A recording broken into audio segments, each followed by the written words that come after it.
Thank you. Thanks everybody for coming tonight and for that first Apero that we are doing in collaboration between ChefPassport, myself, Fabrizio Nicchiarico. We have Cactus as a sponsor. We're very proud of that. We have Local, the office as a sponsor as well. And we have the Scottish and Irish film production. It's as the sponsor as well. And I'm reorganizing the first Apero ever done by Passport Chef in collaboration with Cactus, Local, the office, the Irish and British Film Festival in Luxembourg, and myself, Fabrizio Nicchiarico, and my company called Pure. So we didn't expect it at all to have so many people showing interest for a plant-based cuisine, and it's the first shot we did. So we had to refuse a lot of people. That's the reason why we are live streaming on the internet on several networks. I think it's LinkedIn, Instagram, and Facebook. Exactly. Absolutely. And I have about 30 minutes to speak, and you know how fan I am of hearing myself talk. So the idea tonight is that the theme of the night is that we help you reconnect with your childhood trauma that you had in the kitchen when you were forced to eat stuff you didn't like. Since I'm in the several restaurants I used to run, I was the cook and I was always serving the food as well in order to explain to what I prepared for them. And I realized that there are some vegetables that are completely unpopular. The first one, as a lot of people know, the bloody beetroots is absolutely, I could see it in people's face when I was mentioning it, that the number one vegetable that everybody didn't like because they were forced to eat it when they were children, because there's a lot of iron, and we were told a lot of stories as a child in order to finish our plates. So the beetroot is the first edition because it's the number one. The second one, I don't know why, mushroom. I love mushrooms, but mushrooms, still a lot of people are not fans of mushrooms. And the third position is pane and broccoli. Pane, Adam, in English? Turnips and broccoli. I don't know why people are not fans. So the first episode is about the beetroot, and that's not all. We also have something for afterwards. It's going to be about 25 minutes. I also prepared some homemade soups, fresh from the day, with roasted vegetables. All the ingredients we're going to use tonight are coming from the Cactus, who is our sponsor as well. So some of you have already tried the tartare de betterave, the bloody beetroot tartare. No? There will be plenty for everyone to give it a try at least once after the presentation and the cooking section. I need one person who is not afraid to get his finger dirty. Is there anyone? You? Come. I love people who can take risks.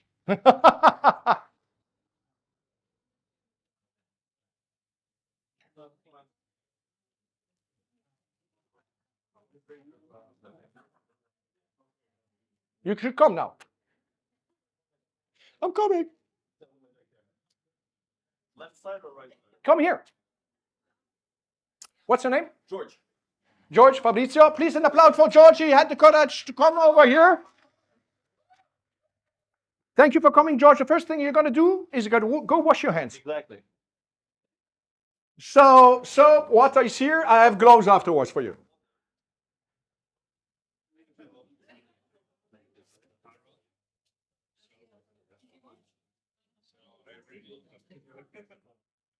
Because you're going to do these things I'm going to tell you to do. Puoi fare anche in italiano se vuoi. Sì, ma loro ok. dobbiamo farlo in inglese. So here we go. Thank you very much. An applause again for Giorgio. He's Italian apparently. Or did we say? No. It's a mixture. It's a mixture. Just okay. I would also like to mention if anyone has an allergy, a food allergy, talk to me before you try my food. I know what's inside. Oh, I have a nice soup for you. La minestrone de l'anon. Here we go. Doesn't he look gorgeous? My new assistant for the night. Thank you. Thank you, man. Here we go. So let's go back. Now I can get close to him. Finally. I noticed you when you came in. Please close it for yourself. I'm not going to close it for you. Close it yourself. So George's going to be my assistant tonight, and he will chop stuff for me. And I will explain you what we did, because the whole idea, I need a bowl from there. The whole idea, here we go, Paul. Hey. Can we have some background music? No? The whole idea is that it should be simple. You should be able to do it very quickly. And I will share with you my vision of cuisine. I'm not coming from the business. I was not a trained chef. I was like most of you, stuck in an office for 18 years in front of a computer, not very happy about my life, but at the end of the month, the figures on my salary slip were nice. But personally, I was not feeling very developed. So 10 years ago, I gave up my very secure job in the real estate here in Luxembourg, well paid, and I started from scratch cooking on the street as a street food artist in front of bar where everybody got drunk, and I knew I could sell some stuff in the middle of the night. So this is where I started. In the meantime, I opened a catering company. I took over a restaurant. I was at the Moedam. I'm also was working on with several communes in Luxembourg in order to do videos and promote their markets and their food. But everything what I do from A to Z, it's very important. Hey, can I get quietness, please? It's my team who's talking. So, and now, like I said before, I joined the ChefPassport family, and now you can book me to do some online or cooking courses, and also in Windhof in partnership with Cactus. So, since it's a bit challenging, this is actually based, normally it's a tartare de bœuf in French, and we're going to use beetroot. There will be some discrepancy. The taste will not be the same, and that's the reason why I had to break my head to understand what was missing. The basic recipe is the same as a tartare de bœuf au couteau. This is what you're going to do. Okay. That's the reason why you have this here. Could you please do me a favor? Tell me. Could you chop me one of these and one of these very finely? We're going to watch. If you need a tip, you tell me. George, please do so. I understood that he's Italian. Normally, you should know how to cook. Partially. For us, it was a tradition. When it was an important event, a family event, only men had the right to cook. Don't ask me why. So here we go. Like I told you before, we're going to do that tartare, and then afterwards I will tell you what I prepared for the soup and how I did it. But for the tartare, usually you have the traditional moutarde inside. You have an egg. No eggs for me, obviously. And you have parsley, garlic, you have an eschalot as well, since we're going to eat it raw. And what I did actually here is that I had to adapt in order to come closer to the meaty taste than to the beetroot taste, because it's beetroot, like I told you before, is not really popular. So what I did is actually I took some miso. I took some tartufata di Umbria. This is actually coming from a region in Italy. Tartufata is not 100% truffle. It's 90%, Stein, please, Sepp. Porcini?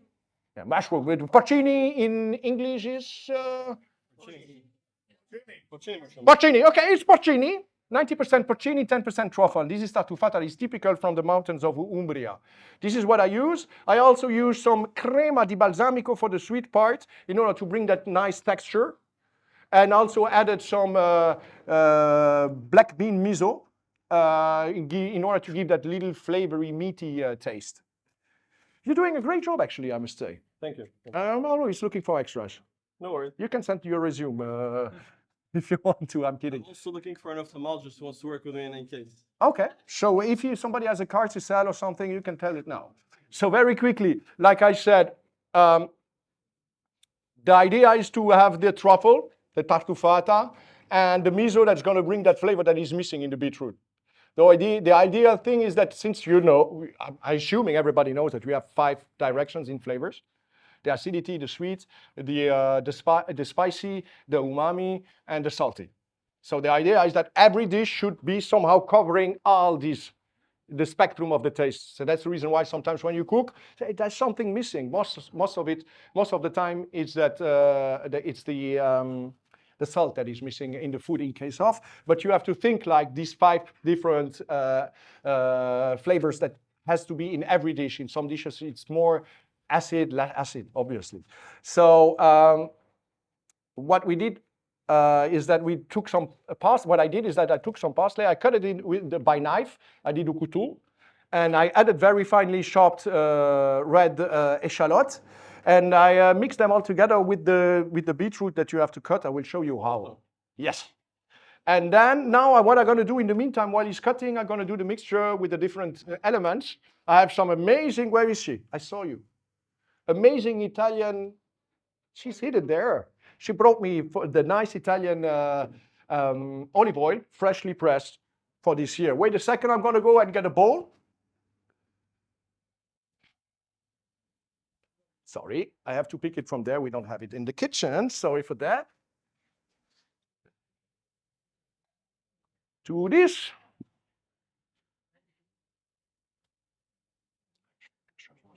Huh? Can I show you a trick?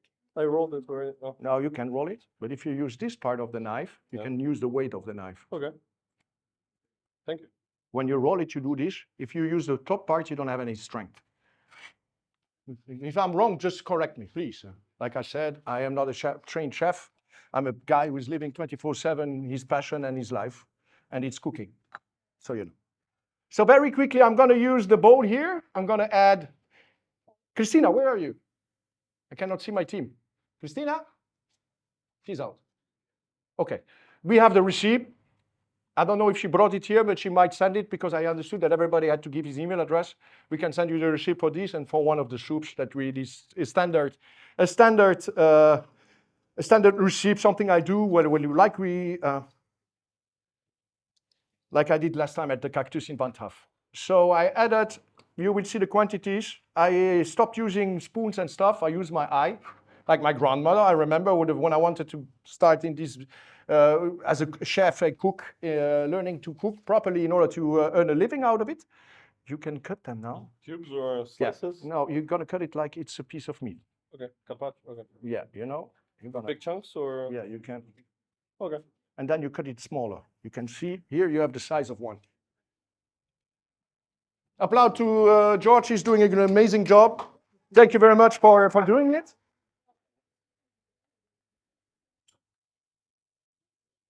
Voila, voila. So like I said, I have that amazing oil.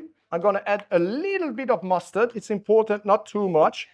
Did you knew that Luxembourg was, back in the 19th century, was known for its mustard? Luxembourg is not what you think. People think of Luxembourg, oh, banks. And then before the banks, there was the steel industry. But before the steel industry, what was there? Well, Luxembourg was known for their vegetables, for their fruits, for their flowers, for broderie, for the mustard, for the vinegar, and it was actually very famous.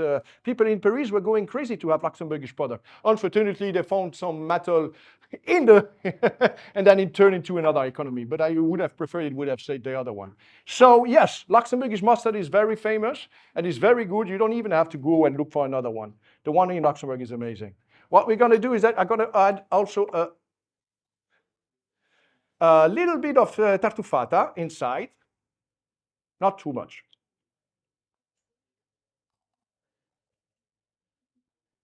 I usually use, I'm not a fan of pepper. I know a lot of people are not fan of pepper. I prefer piment d'Espelette. It leaves that little spicy thing on the back of your tongue at the end when you swallowed it. And I prefer it than black pepper. But in some dishes where black pepper is obliged, obviously I use it.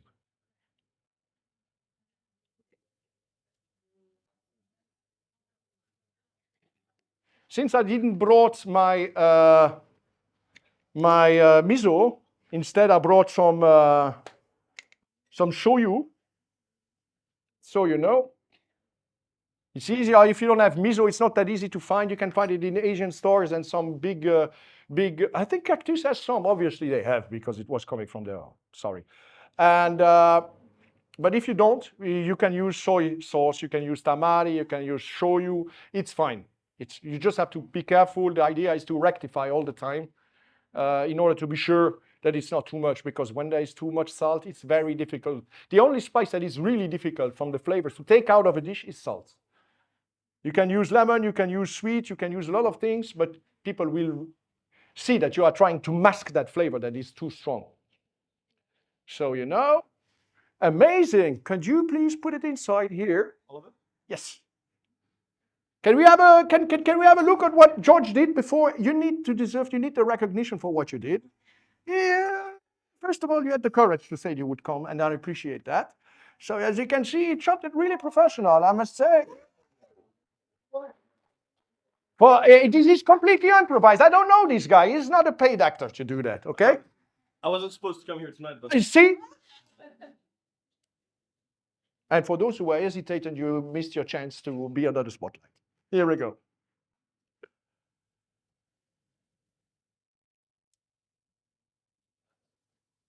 So voila, I'm going to mix these together. It's nothing is special.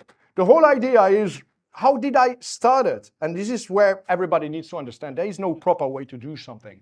I was raised, my parents, my mom was a cook, and my father was a pizzaiolo, and I spent most of my childhood in the kitchen of my mom. And she was not a trained cook. She just like from one day to another, oh, you're a woman. Back in the 70s, you're a woman, you know how to cook, get in the kitchen. And she started to cook in my father's restaurant, and he was the pizzaiolo there. So, and they really completely convinced me not to do this job. They said, come on, we are in Luxembourg. Don't do this, don't work in this industry because you're not going to see your kids, you're not going to have a life. If you're sick, you have to come to work, you don't have any holidays. It's really difficult. Don't forget about celebrating Christmas with your family. This is what they told me, and they were absolutely right. And this is actually what I did for 18 years. One day I realized I was absolutely not happy. And the only way I found to calm myself down is this form of therapy was cooking. After a stressful day, I was coming home and I could spend 1 to 2 hours cooking for my family and make them happy. And I realized, David, what do you like to do? What is calming you down? What is really motivating you? In French, you say animé. I don't know what it is in English. And it was cooking. Yeah. And then I resigned without a plan B, without having any idea how I'm going to make it, but I knew I wanted to make it. And 10 years later, this year is 10 years. I should do a party, by the way. It's good to remember this. I am here cooking with you. I had several restaurants, catering companies. If you never give up, if you give yourself the chance to, a dream is just a thought, but when you start planning it, it's an action. And then you are getting closer to your goal. And this is important. But it's not without the risk. Obviously, I had 2 kids back in the days I was married. I had 2 children, a mortgage. But was quite lucky. I never gave up. I really worked 24/7, having ideas, marketing, and everything. And less than a year, I had already a position. Back in this 2014 in Luxembourg, there was not really competitors for that type of food I was making, and there was no street food artist, and everybody was only used to go to a restaurant to eat the classical food and go home. It really started in 2014, where food trucks started to pop up. People were more interested in international cuisine, opening their mind to different type of food. But before that was Italian, Chinese, Oriental cuisine, and the real cliche. But now you can find fusion everywhere. People who was really putting their efforts and passion into their food, and you can taste it. So we already done it. As you can understand, it was a really easy process. The whole idea is that it should not be complicated. I understand everybody. When they say, I come home, do you really think I want to cook for 2 hours and have to clean the kitchen afterwards? Well, I am as lazy as you, maybe even more. And that's the reason why the idea is that you have to cut the corners, to prepare something very fast that is satisfying, not just filling your belly because you have to eat something, but also making you enjoy these little things in life, because happiness is made out of all these little things: cooking, eating, sharing, loving, talking, and understanding, and listening, obviously. So this is the part that we did. Oh, I talked already too much. The tartare is done. Have you seen how easy it was? Yeah. But you didn't use the balsamic green. Oh, I haven't. Sorry, you are a dangerous person. Thank you for reminding me. I have to rectify it. I didn't put any salt too. So yeah. I'm going to rectify. The whole idea is that they are already done. I spent 2 hours to prepare them. The one you're going to eat is not this one. It's this one. No, this one you can take it at home. You can say, I cooked tonight with ChefPassport and Fabrizio. Please try my food. I will. The whole thing is that. Now what I'm going to do is that I know but do you know my food? Not at all. So you are the one who's going to taste what you prepared. And if you need salt, and spice, you let me know. I will. So very quickly, we only have less than 10 minutes to finally finalize this conversation and this first presentation. Thank you very much for everyone, because it's completely improvised. I have no script. If you like it, that's good.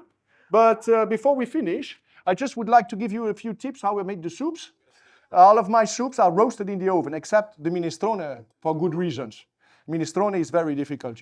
You can roast a part of the vegetables, but at the end it needs to boil. How is it? Yours is better. See? I'm joking. The student is overpassing the master. Very quickly, so I give a tip to everyone. Why is it important to roast the veggies when you make your soup? It's because you take your plate, you put your veggies inside that you peeled, you put the olive oil and the spices, a bit of water, and then you cover it and you leave it in the oven and you do something else in your life. You want to go on social media, cook something else, whatever. And then 30 minutes later, you come back, you take off the lid and then you let it roast for 10 minutes in order really to get the flavor out of the vegetables.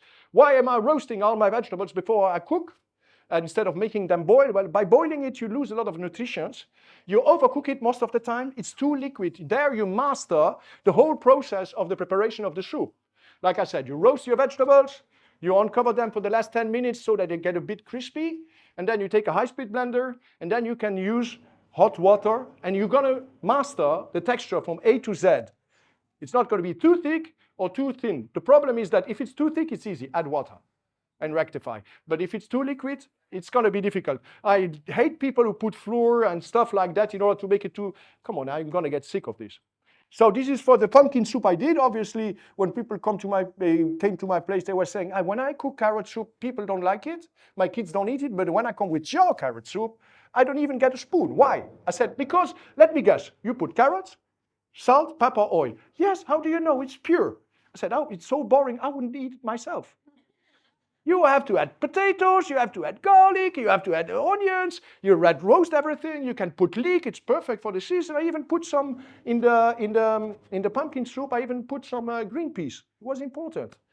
And I roasted everything, and then I mixed it, and I rectified it. What I did is I used, in order to make it creamy, I roasted some cashew nuts that at the end I just mixed them inside with hot water in order to give that special texture. But it's not all. There is also a minestrone de Lanon, how my grandmother used to do it. Obviously there was some stuff that is not inside. It's made out of Luxembourgish potatoes, carrots, you have green peas, beans. No, I don't remember which one it is. And some fresh herbs and everything. So that was tonight. I would like to take the time again to thank ChefPassport, to thank Local, to thank Cactus, to thank the Irish and British Film Festival in Luxembourg, to thank myself, and to thank Georges. And a special thank goes to that woman that you see in the corner, very discreet. This is my life partner. She's an inspiration, and she showed me what true love is, unconditional love. Thank you for being in my life. Thanks. And the final is that actually, thank you very much for coming. Thank you. Steve, leave it here, come on. Your dress, I was gonna share. the dress is to win tonight. So you can say that tonight, no, not you. You get the food. Oh, by the way, next to the soup, you will also find some roasted cashew that are deglazed with some tamari, and I added some yeast inside, and some garlic. So you know, this napron, did you say napron? Apron. This apron is on the tombola tonight. Matteo is coming. Apparently, he has a few words to say, and then we have to find out who won this. A signed apron from Matteo and myself.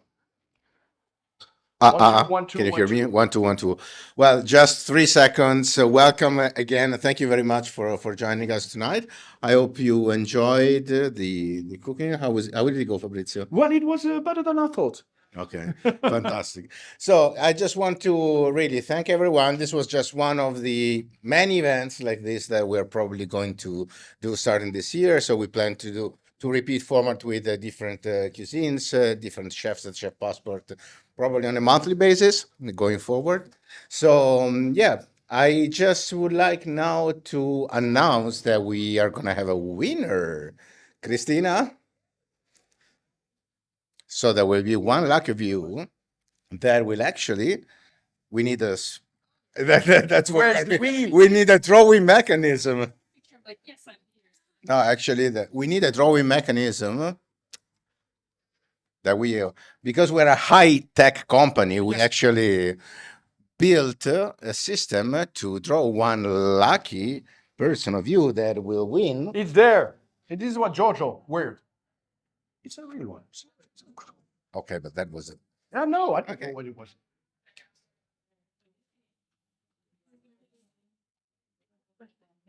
Okay. And the lucky number is 46. Let's go to my 46. Excel sheet. And the 46 is the lady who is not here. But it's fair. Yeah, Christina, it's fair. It's fair. We will just give it. We will give it to. No, somebody who showed up should get Okay. it from me personally. You need to He made the effort. I don't understand why somebody else should get it. number 60. Number 60. 60. Oh yes, it's actually the lady with the big. Is this your gmail.com? Yes, congratulations. Oh. Oh, well, she. You won a wonderful ChefPassport Yes. apron. Don't give me. I want to sing. Don't give me a mic. I'm gonna start singing. Stop it. Take it away from me. I'm gonna start singing right now. In 3, 2. Good. Okay, fantastic. It's enough. So before we move on, just again, last word. Thank you very much for joining. We do much more than this. So if you're curious about what we do at Chef Passport, just visit chefpassport.com. And I wish you a wonderful evening and looking forward to welcoming you again. Enjoy. Thank you.